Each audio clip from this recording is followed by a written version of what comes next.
Ja, willkommen zu einem weiteren Video. Heute soll es um das Thema Impulsoperator und Impulsoperator Mittelwert gehen. Wir haben auch ein Video zum Ortsoperator und dementsprechend auch zum Ortsoperator Mittelwert gemacht.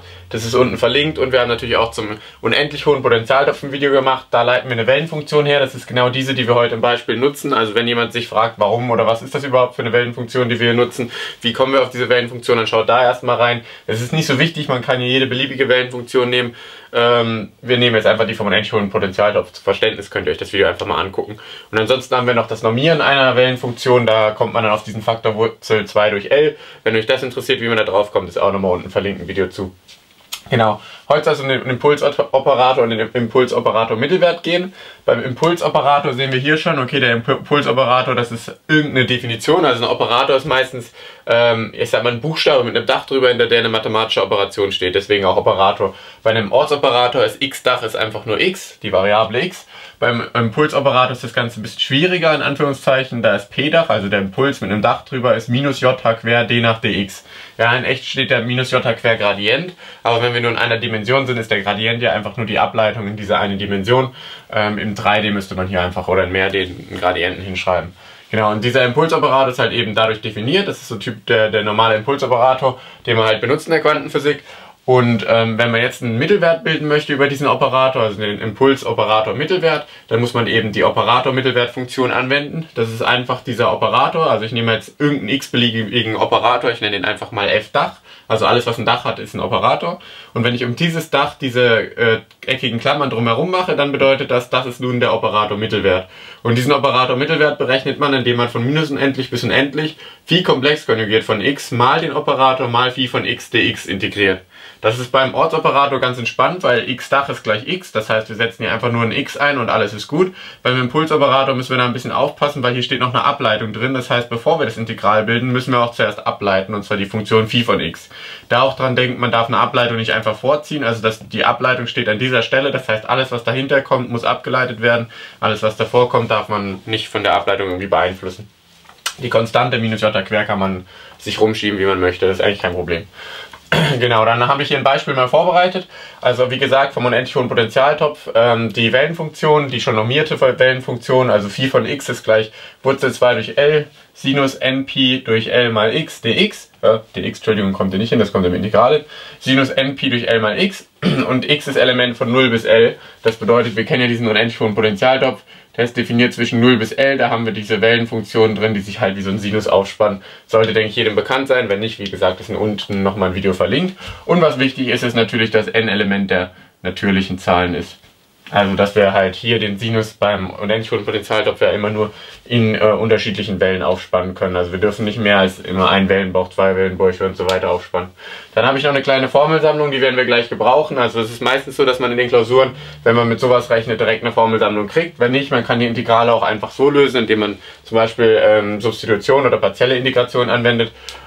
Es macht es hier einfach nur kürzer, dass ich gleich die Formelsammlung anwenden kann. Hier geht es ja nur um das Prinzip, wie man das Ganze mal löst. Genau, wir wollen jetzt den Impulsoperator Mittelwert berechnen, das heißt wir wollen p-Dach in so eckigen Klammern berechnen, das wäre der Impulsoperator Mittelwert.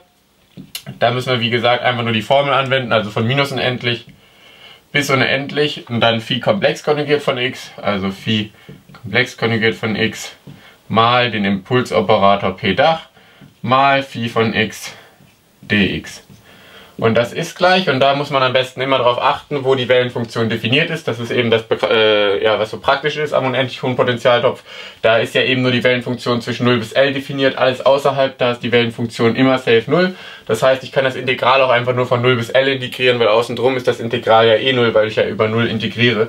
Sprich, ich kann jetzt einfach integrieren von 0 bis L, statt wie vorher gesagt, ich mache mal hier das gerade weg, ein Element der natürlichen. Schaue ich mal hier hin. Also, das heißt, wenn wir jetzt das Ganze einsetzen wollen, müssen wir wie gesagt nur von 0 bis L integrieren und ein Großteil der Grenzen fällt schon einfach weg. Gut, dann schreibe ich einfach mal ab, Phi komplex konjugiert von x. Das ist wunderbar, das Phi von x ist direkt reell bei uns, also der Sinus ist reell und der konstante Vorfaktor ist auch reell. L ist ja wie gesagt einfach nur eine Breite von dem Potentialtopf. Das heißt, wenn das Ganze reell ist, ist auch das komplex konjugierte reell. Das heißt, ich kann einfach abschreiben, mal Sinus n mal Pi durch L mal x. Jetzt muss ich den Impulsoperator einsetzen, das war ja genau minus j h quer d nach dx. Und jetzt nochmal die Wellenfunktion Phi von x, die war genau Wurzel 2 durch L mal Sinus n mal Pi durch L mal x und das Ganze integrieren wir über dx. Genau, wie eben gesagt, wir müssen jetzt aufpassen, wir haben hier eine Ableitung. Diese Ableitung müssen wir jetzt erstmal über das Ganze, was hier hinter steht, bilden, also über die Funktion dahinter, bevor wir überhaupt integrieren dürfen. Ja, das ist der erste Schritt, den wir machen müssen. Das heißt, an der Stelle kann ich jetzt diese Ableitung erstmal direkt bilden. Am schlauesten ist es aber meistens nochmal alle Vorfaktoren vorzuziehen, also alle Konstanten, die es überhaupt gibt, erstmal rausnehmen, damit das Ganze schon ein bisschen ordentlicher ist. Ja, also aus einem Integral und aus einer Ableitung kann ich jede Konstante, die es gibt, vorziehen. Nur alles halt, was von x abhängt, darf ich nicht vor das dx ziehen. Aber wir sehen schon hier, Wurzel 2 durch L ist eine Konstante, Wurzel 2 durch L ist eine Konstante, minus j quer ist eine Konstante. Also ziehe ich vor, minus j quer mal Wurzel 2 mal Wurzel 2, das ist mal Wurzel 2 durch L mal Wurzel 2 durch L, das ist einfach nur 2 durch L, wenn ich das vorziehe, und dann integriere ich von 0 bis L Sinus n mal Pi durch L mal x mal d nach dx, also Ableitung, Sinus n mal Pi durch L mal x dx. Genau, und diese Ableitung sehen wir jetzt schon, die bezieht sich nur noch auf diesen Sinus, den muss ich jetzt, also diese Ableitung muss ich jetzt bilden. Sprich, ich schreibe das nochmal gerade hin, also das ist minus j h quer 2 durch L Integral von 0 bis L. Das vordere bleibt stehen, der Sinus. Sinus n mal Pi durch L mal x. Dann die Ableitung vom Sinus ist der Cosinus, aber dran denken, innere mal äußere, also die innere Ableitung von n mal Pi durch L ist n mal Pi durch L. Also mal n mal Pi durch L. Und die äußere Ableitung vom Sinus ist wie gesagt der Cosinus, sprich dann Cosinus von n mal Pi durch L mal x dx. So, jetzt habe ich hier wieder einen konstanten Faktor. N ist eine normale Zahl, eine natürliche Zahl, also 1, 2, 3, 4 und so weiter.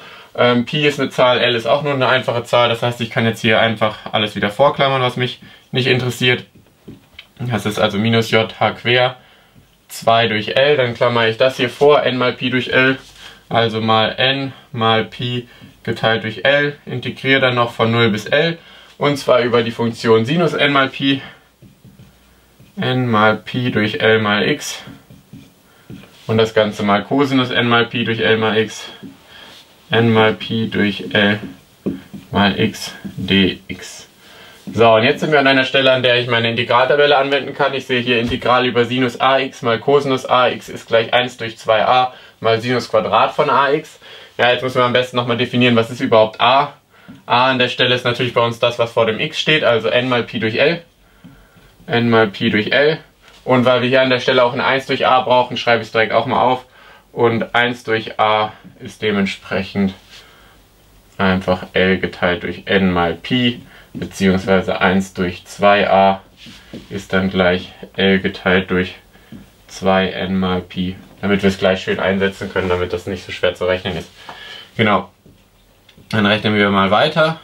P Dach ist dann also minus j h quer 2 mal n mal Pi durch L Quadrat, n mal Pi durch L Quadrat. Und dann mal Integral von 0 bis L mal dieses Ding. Das Ding haben wir hier gesehen. Okay, wir haben einfach Sinus ax mal Cosinus ax dx. Das ist 1 durch 2a. 1 durch 2a können wir direkt hinschreiben. Ist unser Faktor hier. L durch 2 mal n mal Pi. L durch 2 mal n mal Pi. Und dann mal das Integral von Sinus ax Quadrat. Also Sinus ax Quadrat ist Sinus von n mal Pi durch L mal x zum Quadrat an der Stelle. Und da können wir jetzt direkt ablesen, was das Ganze wäre. Also ich kann es nochmal kurz gekürzt aufschreiben. Minus j h quer 2n mal Pi mit dem 2n mal Pi fällt weg. Ich schreibe es direkt schlau auf. Minus j h quer geteilt durch L, weil sich hier dieses L Quadrat mit dem einen L zu einem 1 durch L nur noch kürzt. Minus j h quer bleibt da einfach stehen und 2n Pi und 2n Pi fällt weg. Und dann Sinus von n mal Pi durch L mal x zum, ich muss natürlich die Grenzen noch hinschreiben, zum Quadrat an den Grenzen, die habe ich vergessen. Also das hier ist nur ein Quadrat, die Grenzen muss ich natürlich übernehmen von 0 bis L. N mal Pi durch L mal x zum Quadrat an den Grenzen 0 bis L. Und dann überlegen wir uns nochmal kurz, okay, wie sieht der Sinus aus? Wir kennen den Sinus an der Stelle, also an der normale Sinus, den kennen wir, der sieht so aus, dass wir immer bei Pi, 2Pi und so weiter eine Nullstelle haben. Das heißt, wenn ich jetzt das einsetze, dann habe ich ja hier, wenn ich die obere Grenze einsetze, Sinus von n mal Pi durch L mal L stehen. N mal Pi durch L mal L bedeutet, das steht nur noch Sinus von n mal Pi. N war aber ja Element der natürlichen. Wie gesagt, woher das kommt, könnt ihr euch gerne anschauen in der Infobox. Aber das heißt, wir haben einfach hier 0 Pi, 1 Pi, 2 Pi, 3 Pi in dem Sinus stehen. Und wir sehen, okay, bei 0 Pi, 1 Pi, 2 Pi, 3 Pi wird der Sinus zu 0. Das heißt, an der Stelle fällt dieser Teil weg. Und die untere Grenze eingesetzt, dann steht der Sinus n mal Pi durch L mal 0. Das ist also der Sinus von 0. Und der Sinus von 0 ist ebenfalls, wie wir hier sehen, ebenfalls 0. Das heißt, auch 0 Quadrat ist ebenfalls 0. Und wenn ich L einsetze, ist es auch einfach 0. Das heißt, mein P-Dach ist dementsprechend nichts anderes als minus J quer durch L mal 0 minus 0. Und das ist natürlich direkt 0. Das heißt, der Impulsoperator-Mittelwert ist in dem unendlich hohen Potentialtopf immer 0. Wir haben gesehen, beim Ortsoperator-Mittelwert ist das Ganze nicht 0, da war das Ganze L halbe. Das kann man sich gerne in dem anderen Video noch anschauen. Aber ansonsten hoffe ich, dass dazu alles klar ist. Wenn nicht, dann schaut gerne einfach mal in die Infobox vorbei, nochmal zu den anderen Videos oder schreibt einfach einen Kommentar. Darauf antworten wir dann auch relativ schnell. Und dann bedanke ich mich fürs Zuschauen und bis zum nächsten Video.